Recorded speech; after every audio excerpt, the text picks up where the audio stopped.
Jangan main-main dengan kenangan.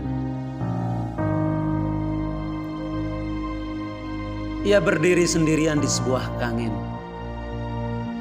melipat kedua tangan di dadanya sambil menyaksikan rindu berlarian pada kaki anak-anak. Di sebuah lapangan, arah barat dan timur, didirikan gawang dari susunan batu setinggi mata kaki. Ia menyaksikan semua itu penuh keceriaan.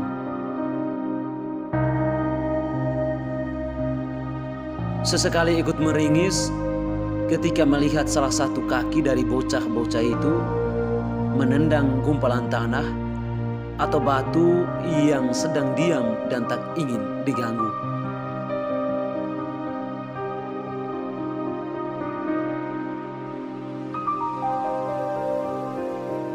Sore yang ceria, malam datang dengan buru-buru. Semua anak kembali ke rumahnya masing-masing. Tak ada kecemasan di sana, tak ada ketakutan. Yang pulang adalah kesenangan penuh kebanggaan.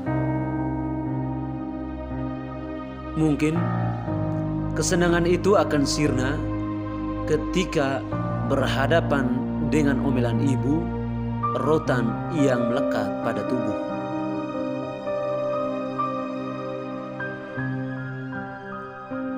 Kayu bakar yang tak ada di dapur, tak memberikan kambing minum jika hari telah terik, tidak sempat menimba air pada mata air di belakang kampung. Itulah yang menyebabkan rotan dan omelan ibu bersarang pada anak-anak.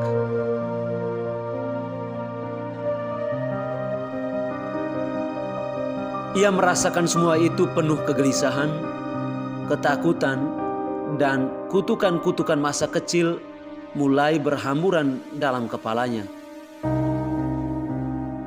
Ia yang bernama kenangan.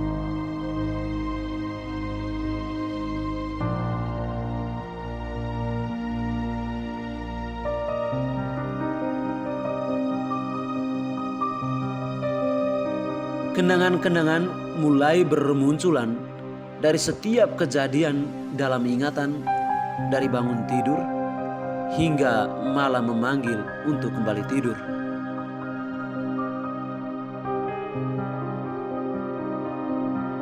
Setiap tidur adalah ulangan harian pada meja dan bangku kelas ketika masih duduk di kelas 1 sekolah dasar. Kenangan tak pernah mendengarkan pelajaran dengan baik, selalu dihantui kantuk dan kemalasan.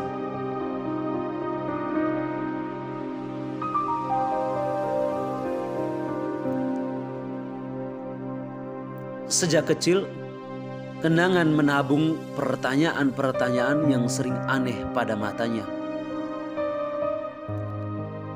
Mengapa seorang perempuan selalu duduk ketika hendak pipis? Mengapa hanya perempuan yang mampu mengandung, melahirkan, dan menyusui?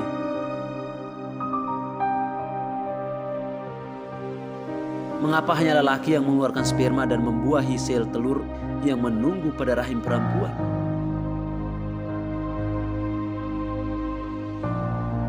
Mengapa hanya perempuan yang dimunculkan 2 gunung kembar pada dadanya?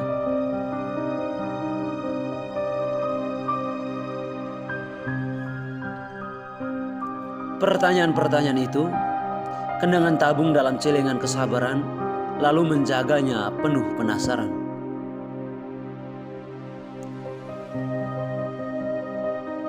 Setiap perjalanan kesetiaan, kenangan catat penuh kesungguhan, sambil anak-anak mimpi yang bertebaran pada jalan-jalan penantian.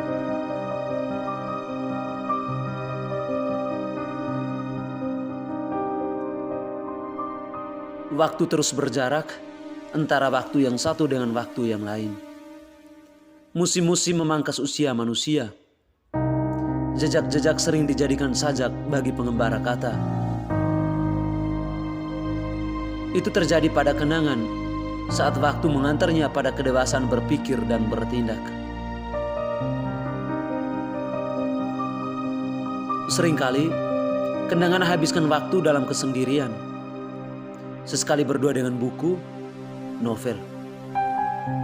Kenangan tertawan dalam puisi. Di hadapan semua kenangan, kadang ia yang paling cengeng. Aku disuruh menangis. Aku disuruh tertawa. Aku disuruh harus patah hati. Aku disuruh harus kehilangan. Aku disuruh harus mampu menerima. Aku disuruh harus mampu merelakan.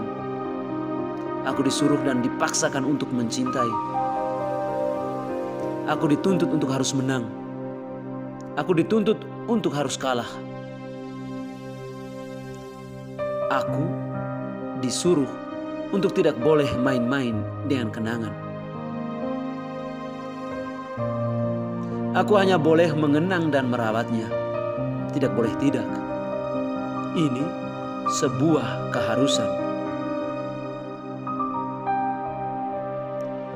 Mungkin juga semacam kutukan kepada semua umat manusia yang sebagian adalah berkat dan juga berkah.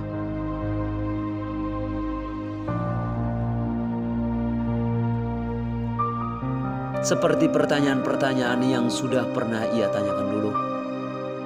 Pertanyaan yang sudah kenangan tabung, perlahan akan dipecahkannya satu persatu setelah pengetahuan menjadi pasangan hidupnya.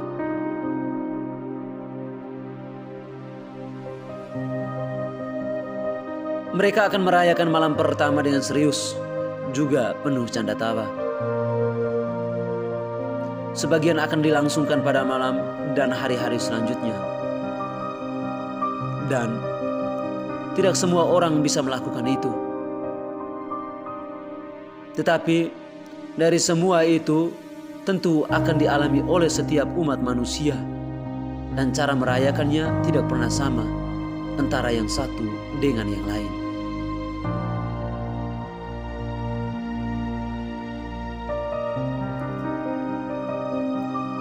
Perempuan akan mengandung dan melahirkan. Perempuan memiliki rahim untuk dibuahi. Perempuan memiliki keistimewaan yang tidak dimiliki lelaki. Di sini tujuan manusia diciptakan, melengkapi segala kekurangan, bukan yang satu mengurung dan mengekang yang lain. Jika hal ini terjadi, segala kenangan penciptaan adalah sebuah drama kekejian yang paling mengerikan yang pernah terjadi di muka bumi ini, menjadi catatan sejarah yang paling banal. Dua buah dadanya, perempuan akan menyusui anak kehidupan. Itu dahulu, jauh sebelum sapi dikalengkan. Dulu, sebelum sapi digiring ke pabrik kekinian, dulu tak ada anak manusia yang menjadi sapi seperti sekarang.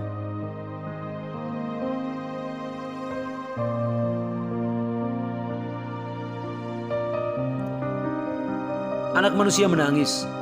Yang datang bukan puting yang alirkan mata ASI, melainkan sapi-sapi yang datang pada puting dot. Ibu melayani bapak. Ibu merawat buah dada itu agar tetap kenyal, dan ayah tak pernah melarang itu. Ayah sering mencuri buah dada perempuan lain yang lebih ranum. Jadinya imbang, sama-sama rasa.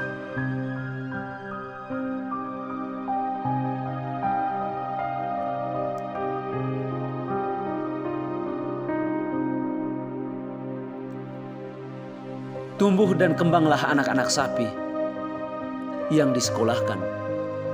Di dalam kelas selalu tanduk menanduk. Tak ada yang mau mengalah. Bahkan ada yang sejalan untuk tidak mengikuti pelajaran di kelas yang membosankan. Kenangan demi kenangan diterangkan, dijelaskan dengan cara-cara yang tidak main-main. Segala yang tabu diungkapkan, segala yang mengekang mencari jalan kemerdekaan. Segala yang pergi mungkin telah menemukan pulang. Segala yang telah dilepaskan mungkin kini sedang berpelukan setelah sekian musim dilanda jarak. Dan ia masih menjadi manusia yang dipenuhi perandaian dengan segala hiruk pikuk yang memekikan kepala.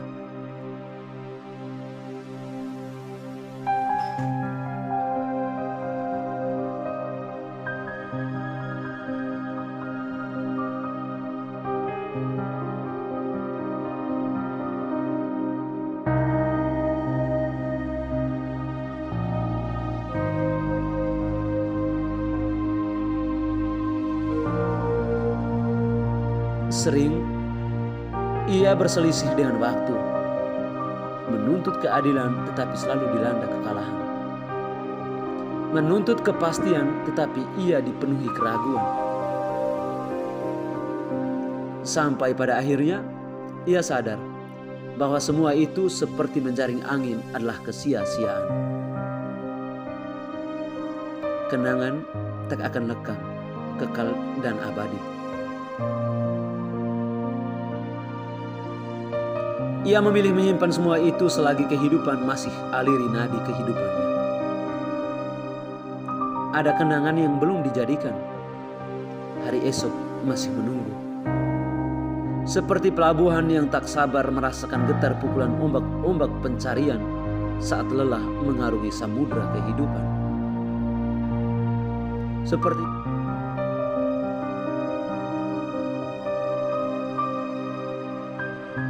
tanah-tanah kegersangan yang menantikan hujan kesegaran.